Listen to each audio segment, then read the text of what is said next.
One of the ways that we often get stuck is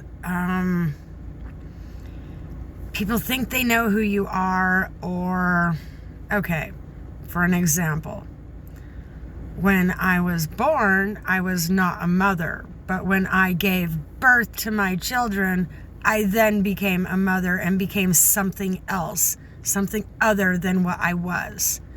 And so at that point, I had no choice but to change. We can either choose to change or be forced to change. So in this, understand that just because you're not what you want to be does not mean that you cannot become that. You have to do things in order to become that. But it does not mean that you're blocked from becoming that. What blocks you from that is the people that chronically hold you in the past. I have a sister. So if I allowed her to continue holding me as that 6-year-old version of me that was a child and did childish things, then I prevent the good changes that could happen in my life, and I allow her to block me from that. It's just an example. And so in this, other people, there's friendships, there's co-workers, there's all sorts of things in our lives that hold us in that same pattern, because if people don't see a drastic change, then they always treat you the same. However, once people see a change, this is why going into hermit mode is important, so that you come out something different when you come out of hermit mode. And then you are something different because you did the work. This is why you can't fake internal growth, spiritual growth, emotional growth, mental growth. You can't fake that. And so when you're inside in hermit mode, you have to go inside and rearrange things within you, which means reframing your thoughts. Right now, a lot of people, if they have thoughts, it's repeating things that other people said or reliving memories, things like that, instead of envisioning the future, envisioning a different day tomorrow. We don't do these, you can't come out of that mental prison until you put things into action. So plan little steps, like once a week, make something homemade, a dinner, a craft, something creative. Put the spirit of your energy, put that into it. And don't have expectations on it, because your expectations are currently built off of other people's expectations. And so our mental framing is a mess right now, which is why society is crashing. And so I'm here to help rebuild it. New Earth, I've already started the construction. I started with myself, because that's where everything starts, is with ourselves. So once we start putting little things into action, every time you say, it's not going to matter, it does. Go the opposite way. It's not going to matter. Do it anyways, because it actually does matter. Shoveling the sidewalk, sweeping the stairs, do things that seem unimportant to you, and then you'll find how important it actually is. So in this, we rebuild ourselves, we rebuild our mental construct through physical movement. Stop letting people put you in the same place you were yesterday, when you actually have the ability to change all of that. For people with addiction issues or criminals, you too can make this change. You weren't always that. Once upon a time, you were just a little kid that just needed love and attention and affection and someone that cared enough to set boundaries and pay attention to you, talk to you, get your mind working, show you how to build yourself in a positive way. But when you don't have that, you have nothing to work with. You basically have to build your own building materials, which is what I had to do. If nobody is giving you positive feedback, you have to give that to yourself. If nobody is being that friend that you need, then you have to give that to yourself. And here's why. You don't know how to give that to other people in a constructive way that actually helps them without co-enabling them, until you can do it for yourself without co-enabling yourself. What you do for yourself, you will do for others. The way you treat yourself, you will treat others. And this is why taking better care of ourselves is important. And until you become practiced at it, you're just playing along. You're just pretending. So this is why we have to force ourselves to get into the moment and do something. Right now, I'm going to the store to buy dog food. I've got a lot of puppies that I'm going to be adopting out. What I do is I have worked with children for a lot of years, and after I became HIV positive, social stigma, it does not matter that I got it from my husband, or it doesn't matter. Nobody cares how I got it. They're just going to assume the worst. Why? Because they know their own worst. They know what they've done. Doesn't mean that I've done that. Anyways, so I apply my teaching skills now to puppies instead of children because of a failure in society. And stigmatism. This is why old ways of thinking is not going to continue to work. I'm going to function anyways. I'm just going to find another way. And humans are the ones that get to lose out. The children that could be benefiting from the things that I know get to lose out, and then society never changes. So I'm going to start here on YouTube and find a way to make it work. Find a way that it will work. It'll work on its own. Why? Because I put energy into it.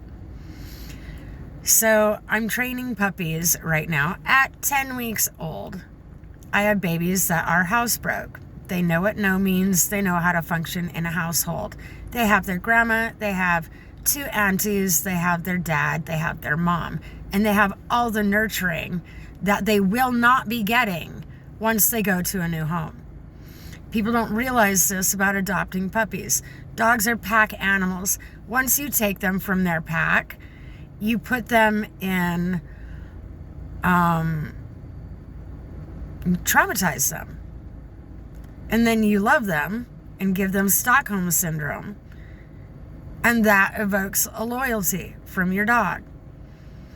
But in the meantime, they lose that pack solidarity. And so I'm shutting down shop because humans do not get it. Their pet had a life. That little puppy had a life before it went to that home. And it was inconsiderate of them to not bring the puppy back for more training. Why? Not because I'm that good. It's because my dogs are that good. They love the babies.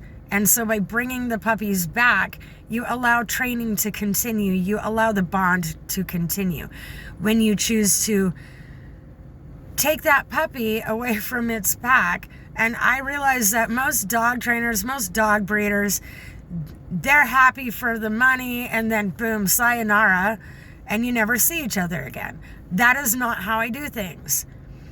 If you don't bring the puppy back, then it loses its solidarity. Then you have problems. It starts chewing things. It refuses to load up in the car. And life is actually not that fun for the dog. It is just playing along with you. Is that what you want? No. So I have created a different way of doing things with dogs.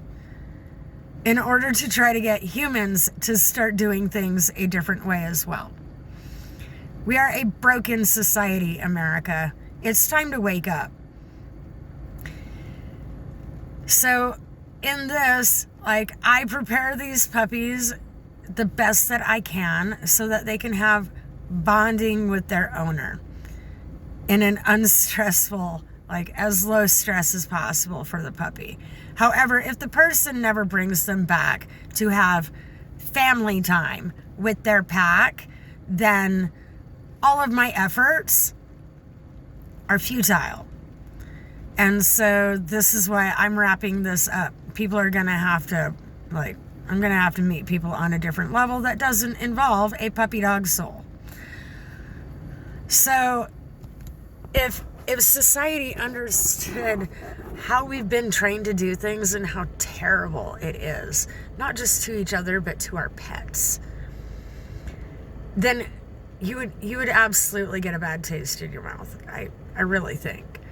We're doing things absolutely backwards. Doesn't matter what, I know the boomer generation, they separated out of rebellion and, I don't like people. I'm not a people person. Wait, you say that to get attention. Honestly. You say that to make people chase you. And the Gen X generation, we've been forced to take your bullshit for long enough. I'm standing up against it. I'm not having it. I'm not doing things the old way anymore. I'm doing things my way. And it is my way or the highway. Frankly, I bought my own house. I pay for my own life. I pay for my own say-so. The fact that I have to pay for that makes me question everybody. And then the fact that once I have paid for that, people have tried to take that from me, is upsetting. So I've had people come up in my space trying to tell me what to do. I'm like, oh, I'm sorry. Were you going to pay my house payment? My house is paid off now, so they can't do that. Were you going to pay a bill? Were you going to contribute in some way? Or is the bad advice you're giving me your contribution? Recognize these things in the people around you, and it's time to speak up. We were taught that it's not okay to speak up. We're supposed to go with the flow. No, we are turning the tide. Push against it. Go against the grain. Go against the flow. Go against the normal construct. People need to reframe their thoughts, because what you're doing is, it's a rinse and repeat. You're basically washing laundry in toilet water. So what you want to be doing is running a mental script. The mental script for me right now, okay, I'm going to the store, buying puppy food, buying adult dog food, buying this for my, I need almond milk and blah, blah, blah, blah. So I run a script of this is what's happening next. This is what's happening next. If I don't have other constructive thoughts, if we're always looking in the past all day, every day, then how are you going to see where you're going? Sometimes you have to rip off the rear view mirror and only put it up when you need it. That's the only time you use your rear view mirror, is when you need it. You can't drive if you're just looking in the rear view mirror. You're going to run into something, have a catastrophe. So the mental construct that's been placed in society has everybody, especially psychologists, has everybody staring in the rear view mirror, staring in the mirror of some sort, this mirror, instead of actually living our lives and moving forward with forward thoughts, forward motions, forward actions, being forward. And this is where people get offended by how forward I am. But this is why I get places, is because I'm forward.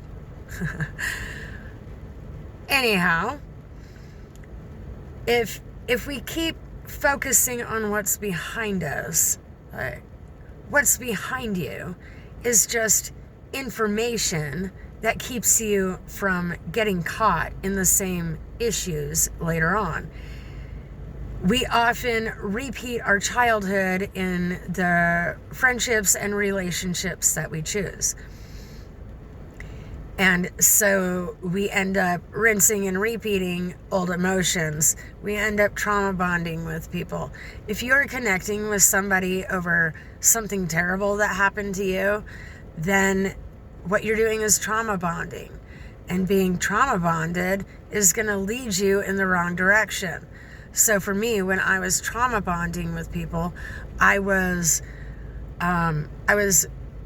assaulted sexually as a teenager, almost as a child, but my little spidey senses told me when to leave. But as a teenager, alcohol was involved. And so what I found was that I was basically subconsciously getting sucked into things with sexual predators. And how we stop the cycle is by recognizing the cycle. So if you're denying that you're doing these things, then you're not going to stop any kind of cycles. You're going to continue living in your stagnant pool of emotional misery, reliving your childhood and not understanding what's going on. There's a lot of this stuff that I am upset that psychologists are so busy playing the cycle game that they're not helping people get off that hamster wheel, that emotional, mental, traumatizing hamster wheel. What psychologists are doing is re-traumatizing people by taking advantage of their trauma. And so I refuse to play this game. I'm going to keep calling things out as I see them. But notice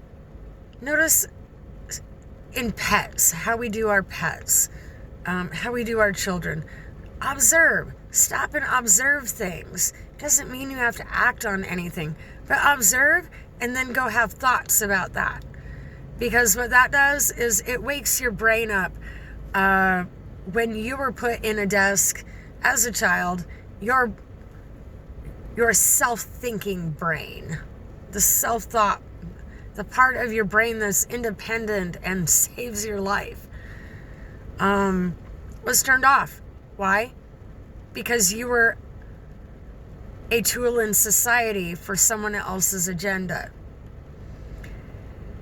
And so in order to break free from the mental prison, you have to start with the little things. You have to start with the thoughts.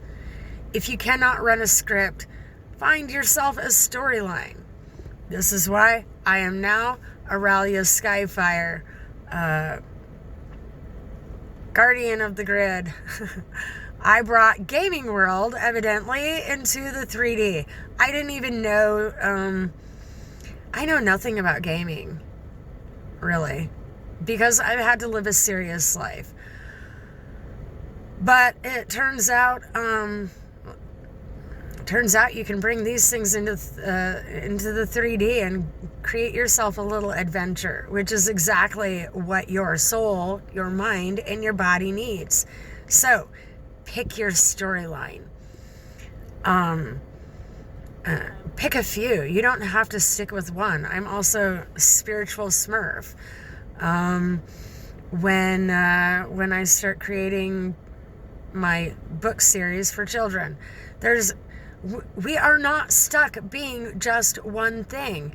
That is what the neurotypical person wants you to believe, because they feel inadequate only knowing one thing. If you only know one thing, then you're not that knowledgeable, are you? If you know many things, then you are more knowledgeable than the one that only knows one thing. And this is why we get shamed for going out and getting experiences, because somebody has an agenda and they want you on that one track agenda. Whereas they wouldn't want you to find your path of destiny or anything, would they?